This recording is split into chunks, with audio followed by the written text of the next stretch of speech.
안녕하세요. 제이바이블입니다. 오늘은 여기 앞쪽에 보이는 건물에 대해서 저희가 조금 보려고 하는데요. 지금 이 앞쪽에 보이는 이 건물은 굉장히 부자 건물입니다.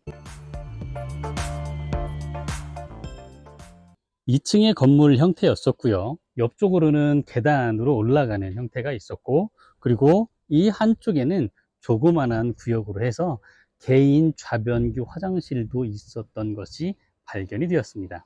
그뿐만 아니라 여기에서 발견된 것들 중에는 굉장히 정교하게 만들어진 장신구도 그렇게 발견이 되게 됩니다. 그렇다는 얘기는 지금 여기 앞에 보이는 이 집은 굉장히 부자가 살고 있었다는 것을 알 수가 있고요. 그리고 이 부자의 집이 어디에 붙어 있냐면은 다윗의 궁전터 바로 옆에 성벽에 되어서 그렇게 지어져 있었다는 것을 알 수가 있습니다. 자, 지금 여기 앞쪽에 보이는 이 형태는 스텝스톤 스트럭처라고 이야기를 해서 계단식 돌 성벽의 형태, 돌 성벽이라고 이렇게 이름 지어진 곳입니다. 근데 1960년대에 캐서린 캐년이 여기 이 성벽을 발견하고 난 후에 여기를 다윗성의 성벽이라고 그렇게 결론을 내리고 끝납니다. 근데 그 이후에 1980년대에 이갈 야딘이 여기를 발굴을 했을 때 이 아래쪽에 아히엘 하우스를 발견을 하게 됩니다. 그렇다는 얘기는 지금 여기 앞쪽에 보이는 이 성벽은 이 다윗성의 성벽이 아니라는 것이 결론이 나게 된 거죠. 그래서 여기 아래쪽에 있는 이 집의 형태의 이름은 에어리어치 또는 아히엘 하우스 또는 블라의 집, 블라 하우스라고 그렇게 이름이 지어지게 됩니다. 에어리어치는 이제 발굴의 장소에 따라서 만들어진 하나의 이제 이름이었고요. 아히엘 하우스라고 하는 것은요, 여기 이 집에서 발견된 오스트라콘, 그러니까 이 토기에다가 잉크로 이렇게 글을 쓴 거를 오스트라콘이라고 이야기를 하는데요. 그 오스트라콘이 그 오스트라콘 안에 아히엘이라고 하는 이름이 적혀 있습니다. 그래서 아히엘 하우스라고 이렇게 이야기를 하고요. 그리고 또 블라 하우스라고 이렇게 이야기를 한 건 뭐냐면은 여기 이 아래 집에서 굉장히 많은 약 한 50여 개의 인장들이 그렇게 발견이 되게 됩니다.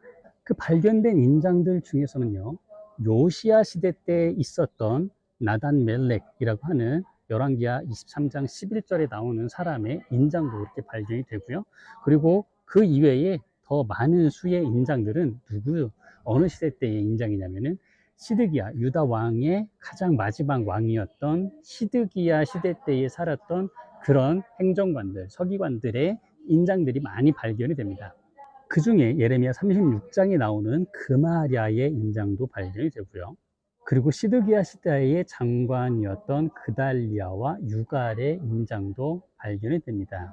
예레미야 38장 1절에 나오는 사람들입니다. 그럼 도대체 이 건물은 어떤 곳이었기에 이렇게 많은 인장들이 발견이 되게 되었을까요? 인장은 편지를 쓰고 그 위에 진흙을 놓고 거기에다가 인장을 찍어서 자신의 소유라는 것을 새겨 놓을 때 사용을 하는 건데요. 그렇다는 얘기는 무언가 편지를 쓰는 사람들, 즉 서기관들이 있었던 집이었다는 것을 알 수가 있습니다.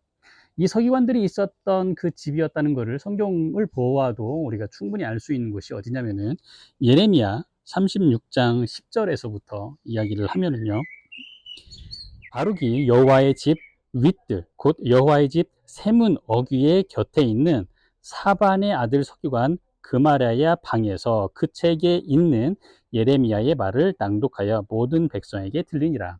성전 옆에 붙어 있는 그마랴의 이 서기관 방이 있었다는 것을 알 수가 있습니다.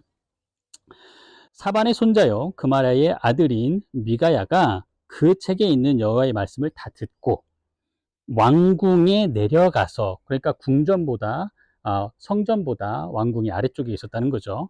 왕궁에 내려가서 서기관의 방에 들어가니, 왕궁으로 들어갔고 왕궁의 옆에 또 서기관의 방이 있다는 것을 지금 이야기를 하고 있습니다. 모든 방백 곧 서기관 엘리사마와 스마야의 아들 들라야와 악볼의 아들 엘라단과 사반의 아들 그마랴와 하나냐의 아들 시드기야와 모든 방백이 거기 앉았는지라. 지금 여기 나와 있는 이 사람들이 바로 서기관들, 이 장관들이었습니다. 그러면은 여기에서 이야기하고 있는 왕궁 옆에 있는 서기관의 집, 지금 여기 위쪽에 보면은 저기 위쪽에 지금 원래 다윗의 궁전터가 있었던 곳이었고, 그 궁전터가 나중에 솔로몬이 자기의 궁전을 따로 위쪽에다가 또 지으면서 이 궁전 아래쪽에 있는 이곳은 하나의 서기관들이 사용하는 또는 행정관청으로 사용하는 그런 장소가 되었다는 거죠. 그래서 지금 여기에서 이야기하고 있는 이 장소는 어디를 얘기를 하냐면 바로 이 장소를 이야기를 하는 겁니다. 그렇다면 아히엘은 누구일까요? 아히엘의 집이라고 이렇게 나와 있는데 오스트라콘에 이렇게 나와 있던 그 아히엘은 누구였을까요? 사실은 여기에 있는 그 인장들이 발견되게 된 이유는 586년, 주전 586년 바벨론이 여기를 침공을 해서 그 침공으로 인해서 여기가 무너지면서 이 인장들이 여기 한 번에 매몰되었기 때문에 발견이 되게 된 겁니다. 아마도 이 아히엘은 누구냐면은 바벨론이 포로로 잡아갈 때 잡혀갔던 사람 중에 한 명으로 추정이 됩니다. 그러면은 그 토기에 이 오스트라코는 도대체 뭐냐? 아마도 포로로 끌려가는 그 사람들의 명단을 작성했던 하나의 리스트였던 것으로 추정이 됩니다. 자, 그러면 제가 뭐 사실 이거는 좀 여담이긴 한데요. 그러면 뭐 여러 가지 많은 학설이 있기 때문에 사실 이렇게 뭐 공개적으로 유튜브에서 이야기하기는 조금 그렇지만 하나의 여담인데요. 여러분들 그럼 이 밧세바는 누구였을까요? 지금 보니까요. 왕궁 옆쪽에 보면 굉장히 이 지위가 높은 사람들이 이렇게 살았다는 것을 알 수가 있습니다. 그러면 이 밧세바의 남편은 이제 우리아였었고, 우리아는 장군이었습니다. 그러면은 왕궁이 여기 있었고, 장군 정도라면은 어느 정도에 살았냐면은 이 행정관청 그 아래 정도쯤에는 살았을 겁니다. 왜냐하면은 이 궁전을 지켜야 됐기 때문에 궁전 주변에 그렇게 살았을 겁니다. 그래도 사실 다윗이 여기 살았다면은 여기 아래쪽에 이 멀지도 않고 사실 가깝지도 않은 그런 거리에 살았던 사람이 바로 우리야 그리고 밧세바였습니다. 근데 참 재미있게도요. 뭐 이 밧세바에 대한 이야기는 나중에 이제 제가 뭐 히브리어 성경을 이렇게 조금 뭐 번역을 하면서 할 수 있는 기회가 되면 좀 하면 좋을 것 같은데요. 일단 이 밧세바는요, 굉장히 머리가 좋은 여자였습니다. 첩에서 첫째 아들도 아니고 두 번째 난 그 아들 솔로몬을 왕으로 만드는 사람이 바로 이 밧세바입니다. 그렇다면 하나 좀 질문이 됩니다.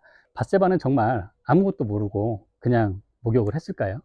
어느 여자가 자기가 목욕을 하는데 물속에 첨벙첨벙 내면서 창문 활짝 열어놓고 그렇게 이 목욕을 그렇게 했을까요? 그것도 또 다윗이 기도하는 옥상에 올라가서 기도하는 그 시간에 맞춰서. 그래서 이 다윗과 밧세바의 이야기에 대해서는 나중에 또 한번 정리해서 말씀드리도록 하겠습니다. 여기까지 아히엘의 집에 대해서 설명드렸습니다. 감사합니다.